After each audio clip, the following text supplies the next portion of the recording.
Hello again, everybody. This is Steve, coming to you with another Writing Fundamentals video. This one on food and cultures. And you're probably like, well, didn't you already cover food? Well, yes, I've covered food and I've covered crops. However, this is a different element. This is something that is centered around cultures themselves. A lot of times they'll be referred to as feasts. Although, you can have holiday meals, you can have special meals, you can have religious meals. You can have a lack of food, and I'll explain that in a second. So there's a lot of different things that you can do with food and the cultures. There's also food that is specific or unique to that culture, mostly because it's a regional item. For example, right here with this image here, you've got green and black olives. You've got looks like walnuts, eggs, and I'm guessing those are probably hard-boiled. Dates. You've got soup. You've got looks like cheese, wine. This would probably be an antiquity because it's got the oil lamps on a stand. You got fresh fruit, so it's probably something in the fall when these type of things would be coming in. You got bread over here, probably some kind of cookie or something here.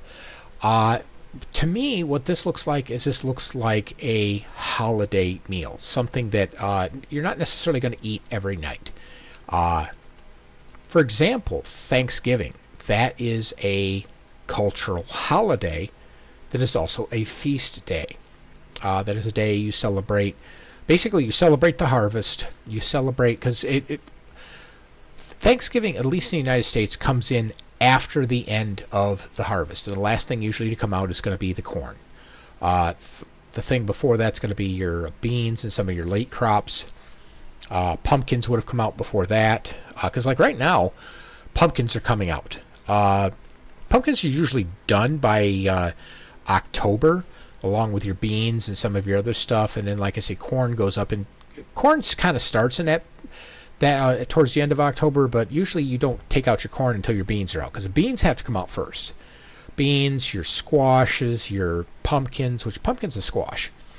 The different vegetables like that, those all have to come out first, and the corn then comes out after that, because corn is going to dry, and it's not going to, unless it gets like really stupid wet out there, it's not going to go bad. It's just going to hang on the stalks until you can actually get out there and harvest it.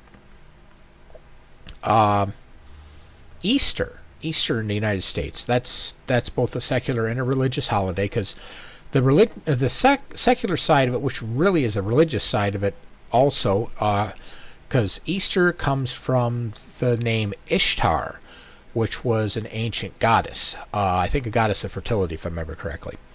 Hence the bunny rabbit and the eggs, because those are symbols of fertility. They had a great big Easter or Ishtar, or Feast of Ishtar. So that was a pagan holiday. Christians kind of semi-adopted it, because what Easter is for Christians, and the Jewish people, is the Feast of Passover. If you've read the Bible, it was the passing of the spirit of death, or the angel of death, over the Israelites or anyone who didn't have blood on their door. And it killed all the firstborn in Egypt who didn't have the protection of blood over their doorposts. It's worth reading that, because there's a lot to that, because there's a lot of things that come from that into the modern culture.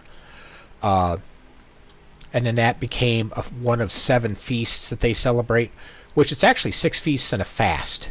The 7th fast is Feast of Atonement. They call it feast in the regular, or in the Christian church. Under Jewish understanding, it is the fast of Yom Kippur. And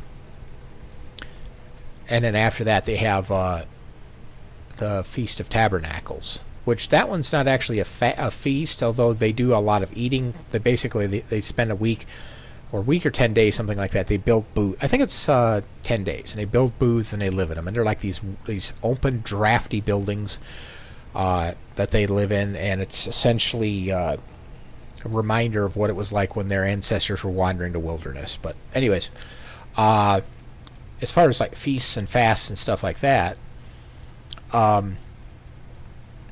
Islam has an interesting one. I don't remember if it's in February or March. I know it's like an early part of the Gregorian year, and I think it's like February or March. And basically, what it is for 30 days.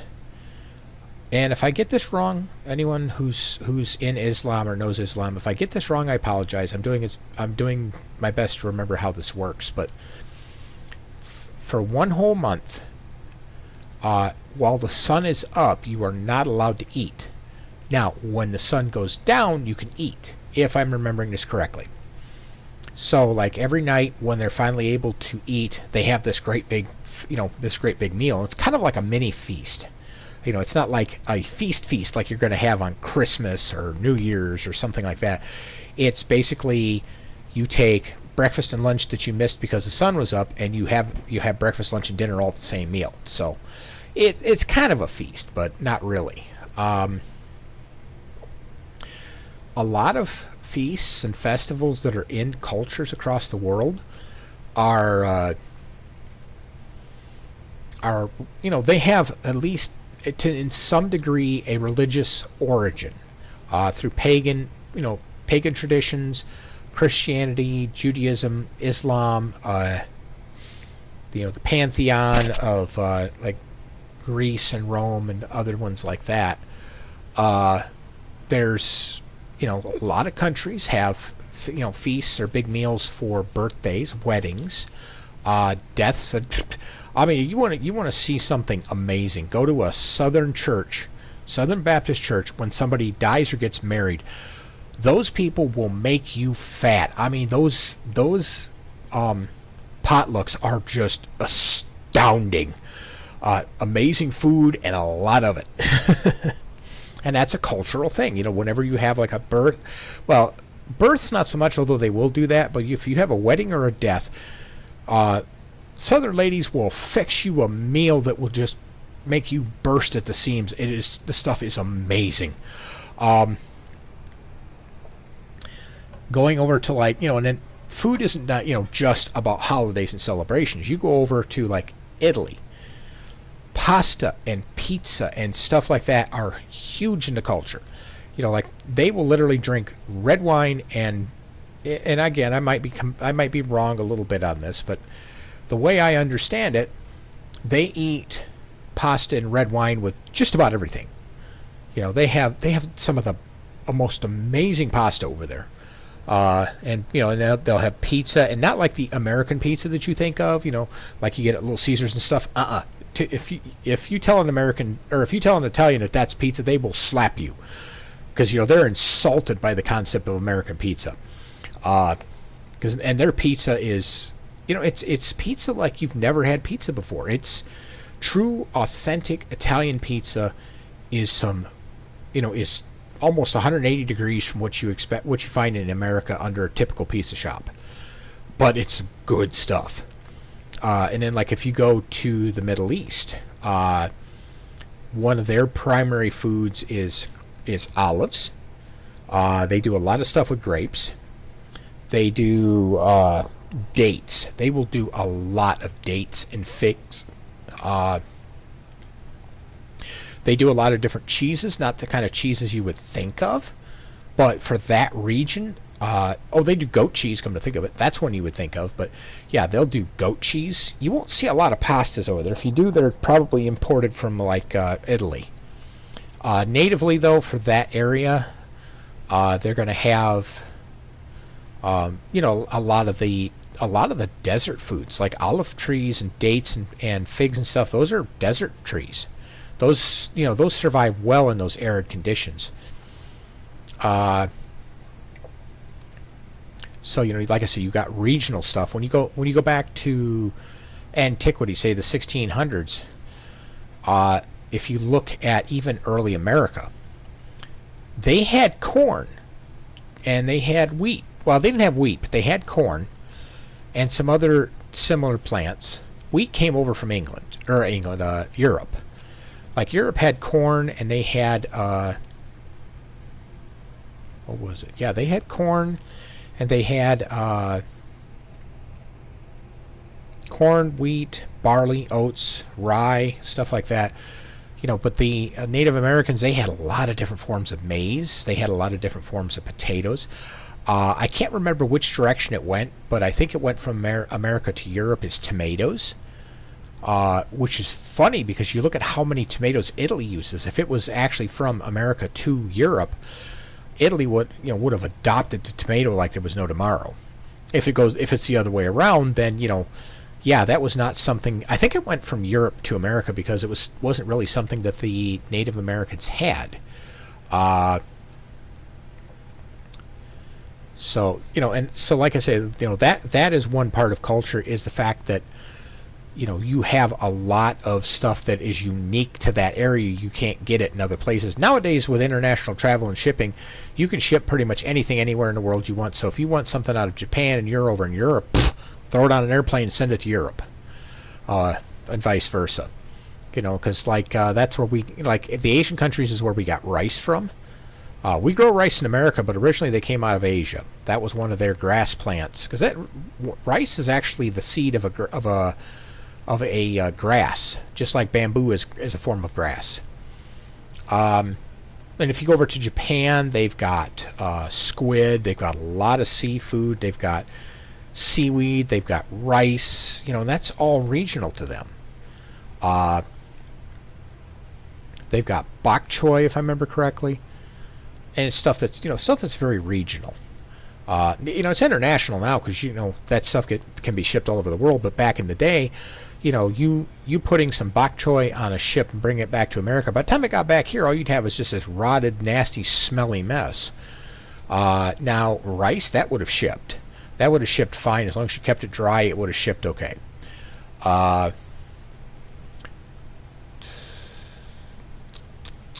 trying to think some other things. Oh, yes. Going back to the Jewish people, the Feast of Passover, there is a whole set of... I'll let you research it. It's an interesting feast because there's this, there's lamb, there's dates, figs, olives, there's certain types of herbs. They dip them in like the salt water, and it has symbolic meaning. It's a really interesting feast if you read about it, and it comes in multiple parts. One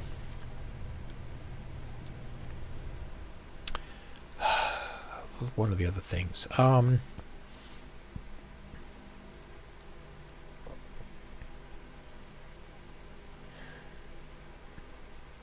Yeah, now I'm drawing a blank. There was another one I was trying to think of that's a Jewish tradition.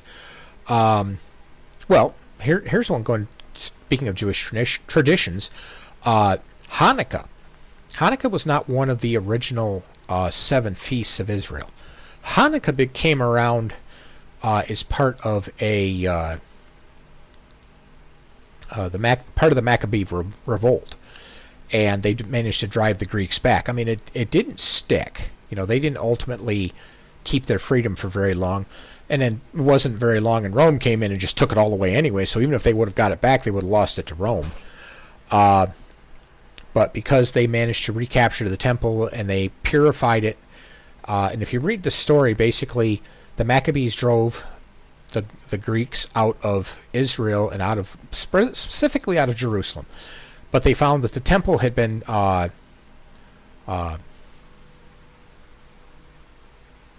it had been. I'm trying to think of the word. It's not desolation, but it had been. The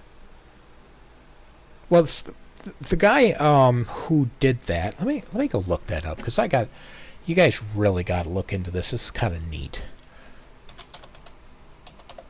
Oh, there it is. It was.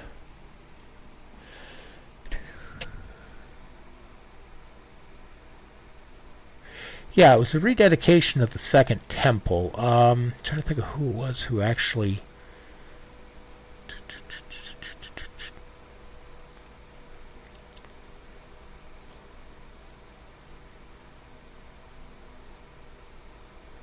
Just reading Wikipedia real quick here.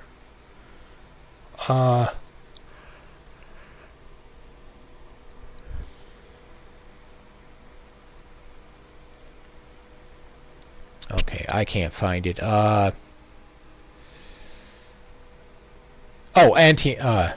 Yeah, Antiochus. That's who it was.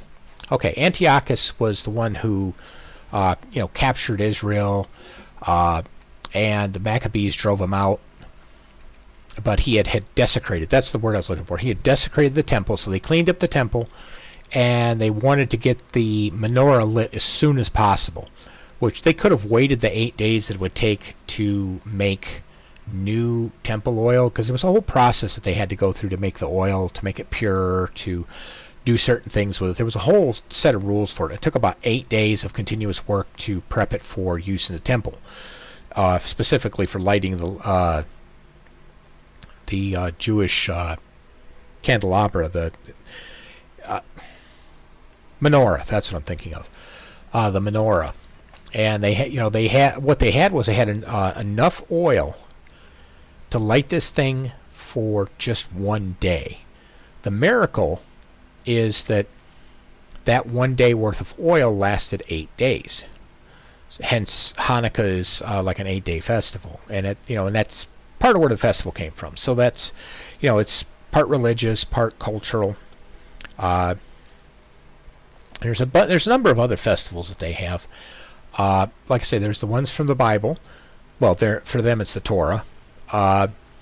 There's ones from events in history, like Hanukkah, and other things like that. You go into Europe, they have, look at France. You have Bastille Day.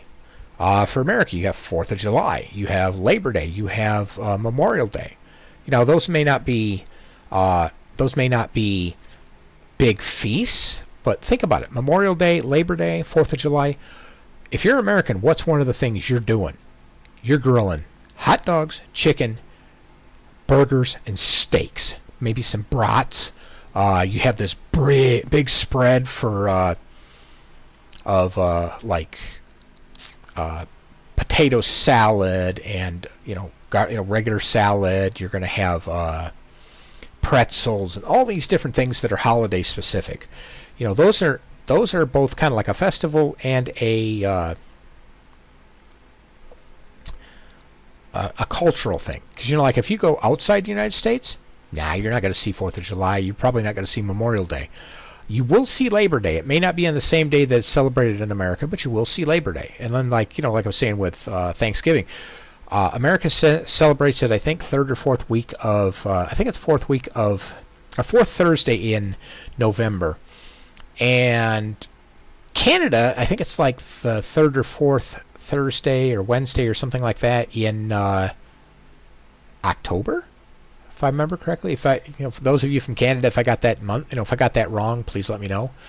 But like I said, I bring up all of these things because when you're writing your book, depending on if it's in the real world, it's fiction, but it's in the real world, or it's in a fantasy world, or it's in science fiction and stuff, you're going to have cultures, and those cultures are going to have things of food, either, locally available foods or foods that you would eat during a particular holiday, a particular date, particular life event, things like that. So, I don't think there's anything else I'd want to bring up. Oh, here's something. This isn't necessarily a holiday or some kind of event type food item. Take a look at the English. They drink tea with pretty much everything. Tea is a huge thing for them. You come to America, tea, some people drink it, some people don't. For America, the primary beverage is coffee. Drink that in the morning, drink it during the afternoon. Kind of fire you up in the morning and keep you going through the day. Some people will do Red Bull. Some people will do, other things. They might do tea, and stuff like that. During the winter, they will eat a lot of soups. So that's a food item that's more like a seasonal thing. Seasonally, too, you're going to tend to eat a lot of turkey in November. October and November, you're going to eat a lot of pumpkin pie. More November than October, but you do it in October. In the spring, you're going to eat a lot of spring vegetables like lettuce and things like that. Summer, you're going to eat a lot of berry products because you eat seasonal foods. And that might be due to regional availability. That might be a cultural thing. Because like I say, 4th of July comes out and your burgers and brats in the whole 9 yards. Labor Day, probably steaks and hot dogs and brats over the fire. Memorial Day, probably just hot dogs and burgers. And the other fixings, potato salad and all that. During late fall and winter, up almost kind of into early spring, you're going to see them drinking a lot of hot chocolate, a lot of spicy cider and wassail and stuff like that. Trying to think if there's anything else. Oh, ice cream. Now here's the funny part. Do you realize that more people eat ice cream and they eat more of it in the winter than they do in the summer? Even though ice cream is traditionally seen as a summer beverage. Or summer food. Now, summer beverages can be chilled iced tea. Instead of hot tea, it's iced tea. Sweetened or unsweetened, depending on your preference. You're going to have a lot of fruit juices. Soda. You're going to tend to drink more soda in the summer than you will in the winter. In the winter, you're going to go more for your hot beverages. And if you haven't ever had wassail, oh my goodness, get some wassail. It is amazing. If you're someone who likes alcoholic beverages, hot scrumpy with cinnamon. That is the bomb. And scrumpy is basically just fermented apple cider. So, just like I said, there's all kinds of different stuff you can have, and scrumpy you can eat that or drink that all year round. Summer or winter. In the summer it tends to be chilled. In the winter it's heated. And you add a little cinnamon in there, maybe a little nutmeg. Do the same thing with wassail. You'll put cinnamon and nutmeg in it. Wassail's just heated apple cider. That's all that is. You add a little cinnamon and nutmeg, and just if it wasn't for the fact that it's hot, you could probably sit there and go. You just suck that stuff down. It's amazing.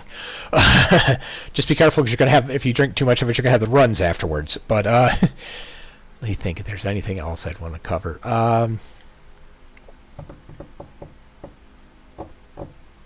I think that's about it.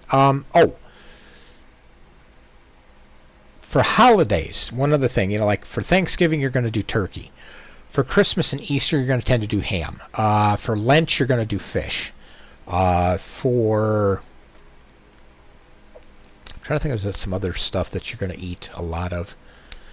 Like I said, it depends on the year and stuff. You could research all this. I'm just throwing ideas out here to try to spawn your creativity, get you thinking about things, and then you can go out and research your own stuff. Something else to consider with food, back in antiquity, unless they were going to eat the whole thing that day, usually animals weren't butchered except in special occasions, because you had a problem of storage. In the winter, you could take fish without drying it, and you could just hang it outside in the cold, and it would keep until you were ready to use it. With meat, you could take it and hang it out in the back room that's exposed to the air and it's cold. Like if it's going to be 30 degrees outside and you need to slaughter a pig, but you're only going to use like 25% of it, you hang it up and use it for over the next 3 meals, And during the summer, you can't do that. The only time you're going to slaughter that animal is when that whole animal is getting eaten, which means you need to have a reason to have enough people there to eat that whole animal. Now with modern day, you just throw it in the freezer, throw it in the fridge, whatever you don't use, or you only buy in as much as you need. I'm